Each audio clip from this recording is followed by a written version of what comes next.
जय Hind all of you. मेरे YouTube channel राज police शिक्षा में आप सभी का स्वागत है।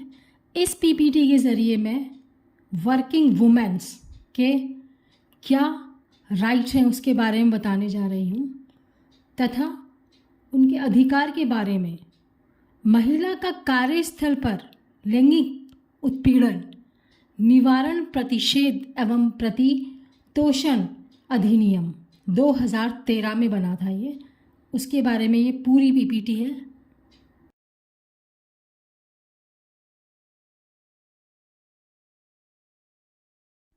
कार्यस्थल क्या है?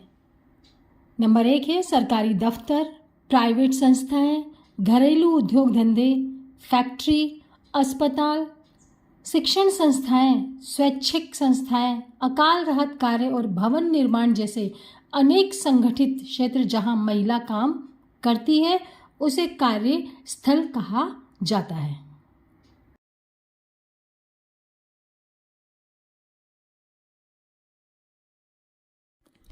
अब यौन लैंगिक शोषण उत्पीड़न क्या है इसके बारे में जानेंगे।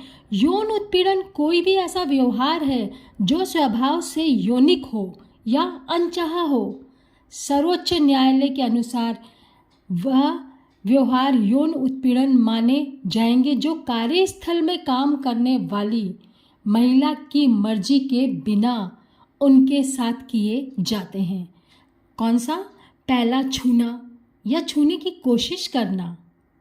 फिर दूसरा है कि बोलकर या बिना बोले भद्दे इशारे या अंग प्रदर्शन करना, लगातार घूरते रहना, फूड़ मजाक करना, जो मजाक आपको पसंद नहीं है फिर भी उसे मजाक करना, मेज दीवार आदि पर अश्लील बातें लिखना, व्यक्तिगत जीवन के बारे में अफवाहें फैलाना तथा उसका पीछा करना, फिजिकल फॉर्म में ही नहीं डिजिटल फॉर्म में भी उसका पीछा करना।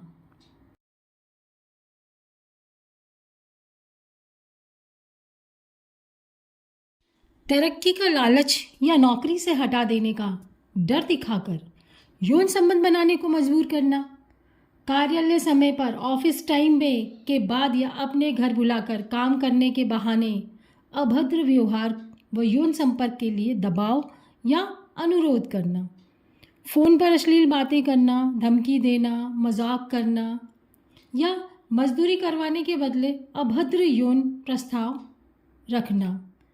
कार्यस्थल पर महिलाओं के साथ यौन हिंसा अपराध है। इसे रोकने के लिए 13 अगस्त 1997 में उच्चतम न्यायालय ने एक बहुत महत्वपूर्ण फैसला दिया। यह फैसला विशाखा व अन्य बनाम राजस्थान सरकार के नाम से जाना जाता है।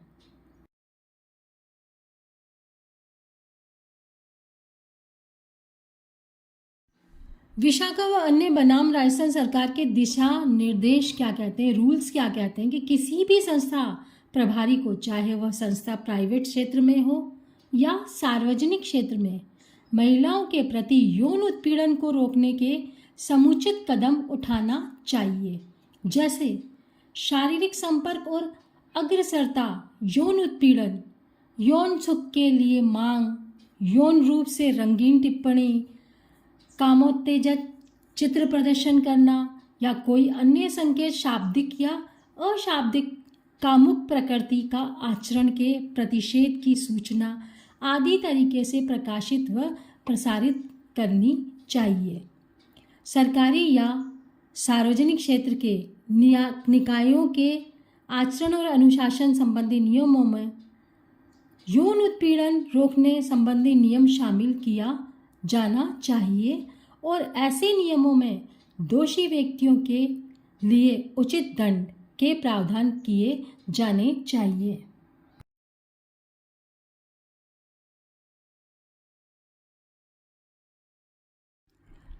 प्राइवेट क्षेत्र के संबंध में औद्योगिक नियोजन स्टैंडिंग ऑर्डर अधिनियम 1946 के अधीन ऐसे निषेधों को शामिल किया जाना चाहिए।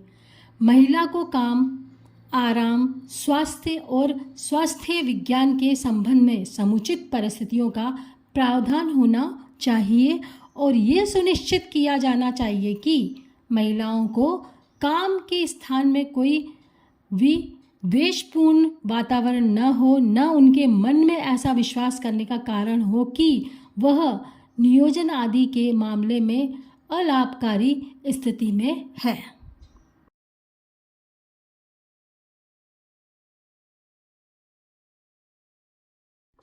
जहां ऐसा आचरण भारतीय न्याय संहिता 2023 या किसी अन्य विधि के अधीन विशिष्ट अपराध होता हो तो नियोक्ता को विधि के अनुसार उसके विरुद्ध समुचित प्राधिकारी को शिकायत करके समुचित कार्रवाई प्रारंभ करनी चाहिए।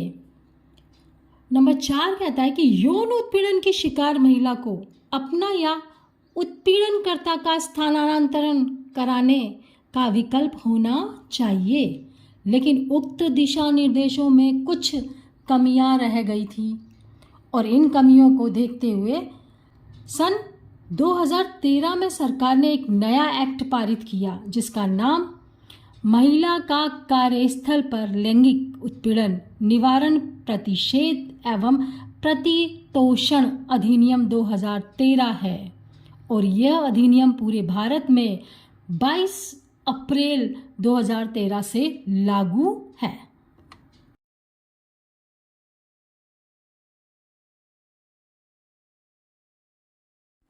सेक्शन 4 क्या कह रहा है इसका कि आंतरिक परिवाद समिति का गठन। महत्वपूर्ण जो धाराएं हैं इसके संबंध में धारा 4 क्या कहती है कि आंतरिक परिवाद समिति का गठन कैसे किया जाएगा। नंबर 1 है किसी भी कार्यस्थल का प्रत्येक नियोजक लिखित आदेश द्वारा अपने कार्यस्थल पर एक आंतरिक परिवाद समिति का गठन करेगा। नंबर 2 है यह आंतरिक समिति निम्नलिखित सदस्यों से मिलकर बनाई जाएगी। इसमें कौन कौन होगा? अध्यक्ष, एक अध्यक्ष होगा। कार्यस्थल पर पदस्थापित वरिष्ठ स्तर की महिला, यदि कार्यस्थल पर कोई महिला वरिष्ठ स्तर की नहीं है तो अन्य कार्यालयों या प्रशासनिक यूनिट पर पदस्थापित वरिष्ठ स्तर की महिला को उक्त समिति का अध्यक्ष बनाया जाएगा। यानी कि जो वरिष्ठ स्तर की महिला होगी उसे इस समिति का अध्यक्ष बनाया जाएगा। नंबर 2 सदस्य कौन होंगे? 2 ऐसे सदस्य होंगे जो महिलाओं की समस्याओं के बारे में जानते हैं, यानी सिंपैथी रखते हो, विधि का ज्ञान हो या जो समाज सुधारक के रूप में कार्य करते हों। तीसरा है सदस्य, एक सदस्य और कौन होगा? एनजीओ से लिया जाएगा जो कि महिला की समस्या से परिचित हो। उक्त कुल सदस्यों में से कम आधे सदस्य महिला होगी।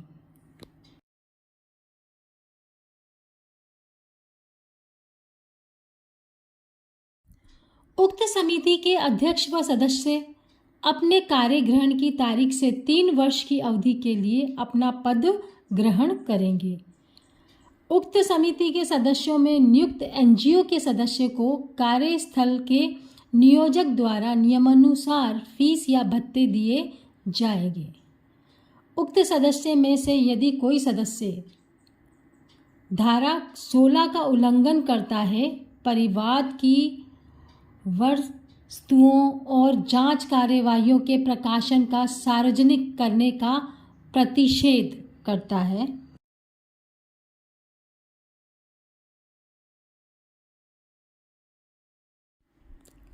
किसी अपराध के लिए दोष सिद्ध किया जाता है या ऐसी जांच कोई लंबित है, ग है वह अनुशासनात्मक कार्यवाही में दोषी है या ऐसी कोई जांच लंबित है। और नेक्स्ट है घ, उसने अपने पद का दुरुपयोग किया है जिससे उसका उस पद बने रहना लोकहित में नहीं है, तो उक्त अध्यक्ष या सदस्य को उसके पद से तुरंत हटाया जाएगा और उक्त रिक्ति को नियमानुसार भर दिया जाएगा।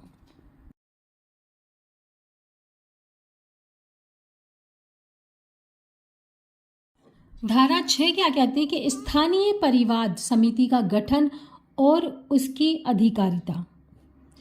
आंतरिक समिति का गठन तभी किया जाएगा जब कार्यस्थल पर कम से कम 10 महिला कार्यरत हो और इस कारण से यदि आंतरिक समिति का गठन नहीं किया गया है और परिवाद नियोजक के ही विरुद्ध है तो जिला कलेक्टर अपने जिले में स्थानीय परिवाद समिति का गठन करेगा। नंबर 2 है कि जिला अधिकारी परिवाद प्राप्त करने के लिए और उक्त को 7 दिन के अंदर संबंधित स्थानीय परिवाद समिति को अग्रेषित करने के लिए प्रत्येक ब्लॉक तहसील में और शहरी क्षेत्र में वार्ड व नगर पालिका में एक नोडल अधिकारी नियुक्त करेगा। तीसरा है उक्त समिति की अधिकारिता जिले के उन क्षेत्रों तक विस्तारित होगी व गठित की जाएगी।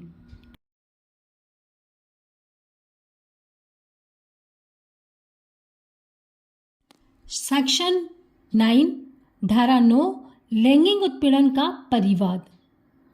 कोई भी महिला कार्यस्थल पर अपने साथ हुई लैंगिक उत्पीड़न की लिखित शिकायत घटना होने के 3 माह के भीतर भीतर कर सकेगी, परंतु यदि शिकायत लिखित में नहीं की गई है तो समिति के सदस्य उक्त महिला की परिवाद लिखने में सहायता करेंगे और परिवाद को लिखित में कराने के लिए 3 माह की अवधि को समिति विस्तारित कर सकेगी। यदि व्यथित महिला अपनी शारीरिक या मानसिक असमर्थता के कारण या मृत्यु के कारण परिवाद देने में असमर्थ है तो उसका वारिस परिवाद दे सकता है।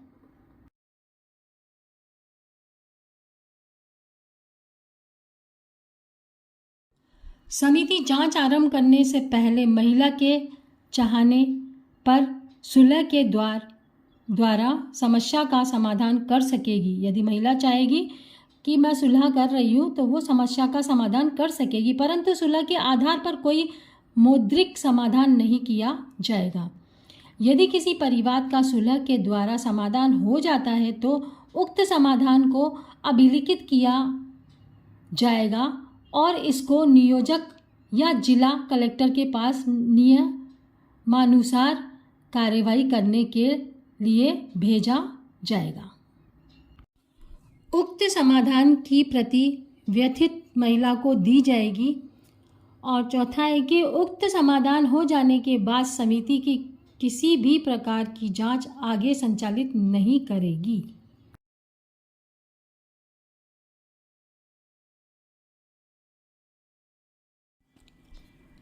समिति यदि प्रत्यार्थी कोई कर्मचारी है तो उसको लागू सेवा नियमों के उपबंधों के अनुसार परिवाद में जांच करने की कार्रवाई करेगी और जहां ऐसा कोई नियम नहीं है तो बीएनएस 2023 के तहत मामला पंजीबद्ध करने के लिए परिवाद को 7 दिन के भीतर भीतर पुलिस के पास भेजेगी। यदि धारा 10 के अधीन की गई सुलह का प्रत्यार्थी द्वारा पालन नहीं किया जा रहा है तो समिति उक्त परिवाद की जांच करेगी या पुलिस के पास अग्रेषित करेगी। यदि प्रत्यार्थी को न्यायालय द्वारा दोष सिद्ध ठहराया गया है और बीएनएस की धारा 124 में किसी बात के होते हुए भी न्यायालय व्यथित महिला को ऐसी राशि देने का आदेश देगी जो वह उचित समझे।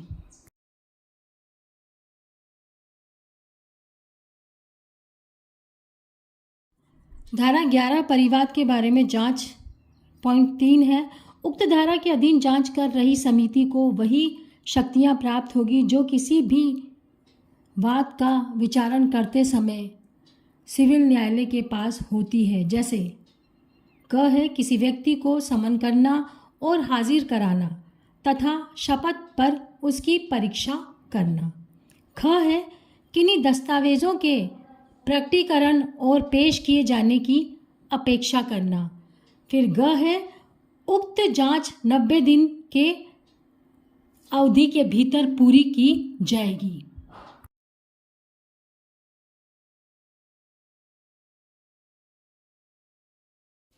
व्यथित महिला के लिखित अनुरोध करने पर समिति नियोजक को निम्नलिखित सिफारिश कर सकती है। क है व्यथित महिला या प्रत्यार्थी का किसी अन्य कार्यस्थल में स्थानांतरण। दूसरा है व्यथित महिला की 3 माह तक की कालावधि की छुट्टी मंजूर करने। और तीसरा है कि व्यथित महिला को ऐसी अन्य राहत प्रदान करना आदि। नंबर 2 है कि इस धारा के अधीन व्यथित महिला को दिया गया 3 माह का अवकाश अन्य अवकाश के अलावा होगा जिसकी भी वह हकदार होगी। नंबर 3 है समिति द्वारा की गई सिफारिश को नियोजक कार्यान्वित करेगा और इसकी रिपोर्ट समिति को भेजेगा।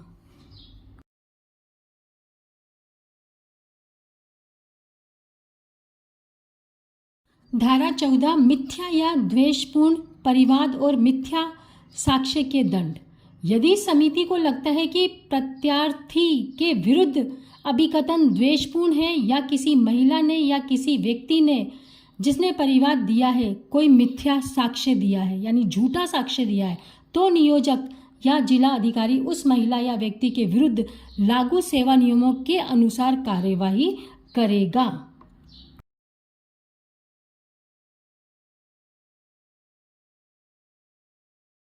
धारा 26 अधिनियम के उपबंधों के अनुपालन के लिए सजा।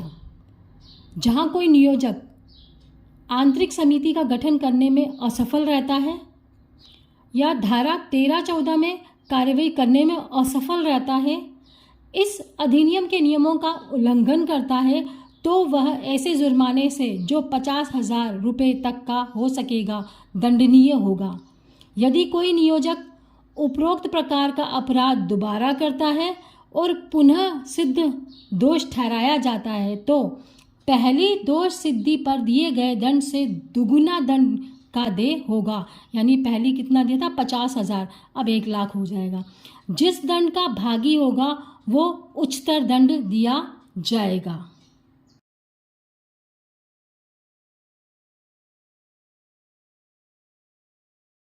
धारा 27 क्या आती है? न्यायालयों द्वारा अपराध का संज्ञान लेना। कोई भी न्यायालय इस अधिनियम के अधीन किसी भी अपराध का संज्ञान व्यथित महिला या समिति द्वारा शिकायत करने पर ही लेगा, अन्यथा नहीं लेगा। मेट्रोपॉलिटन मजिस्ट्रेट या न्यायिक मजिस्ट्रेट प्रथम श्रेणी से निरंतर कोई भी न्यायालय इस अधिनियम के अधीन किसी अपराध का विचारण नहीं करेगा। और तीसरा है इस अधिनियम के अधीन प्रत्येक अपराध असंज्ञेय होगा।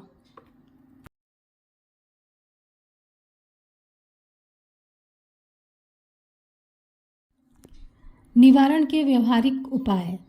नंबर 1 है कि उच्चतम न्यायालय के दिशा निर्देशों का व्यापक प्रचार प्रसार हो। ये किसी को पता नहीं है, इसलिए उनको ये ज्ञान, महिलाओं को ज्ञान होना चाहिए।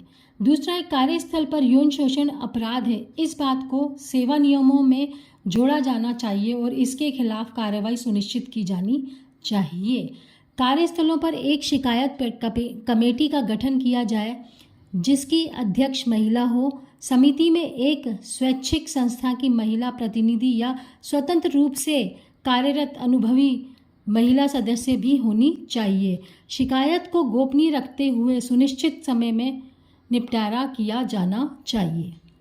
कार्यालयों में महिला की छुट्टियों, स्वास्थ्य और सफाई की उचित व्यवस्था होनी चाहिए जिससे उसे काम करने में सहूलियत हो। नेक्स्ट है काम के दौरान महिला कर्मी के साथ हुआ यौन उत्पीड़न यदि गंभीर हो तो मालिक को कानून के अनुसार कदम उठाना चाहिए और दोषी व्यक्ति के खिलाफ थाने में रिपोर्ट व अन्य ज़रूरी कार्रवाई करनी चाहिए। कार्यालय में ऐसा वातावरण हो जिसमें महिला को काम के दौरान किसी भी प्रकार का भेदभाव न सहना पड़े। ये जिम्मेदारी नौकरी देने वालों की होगी।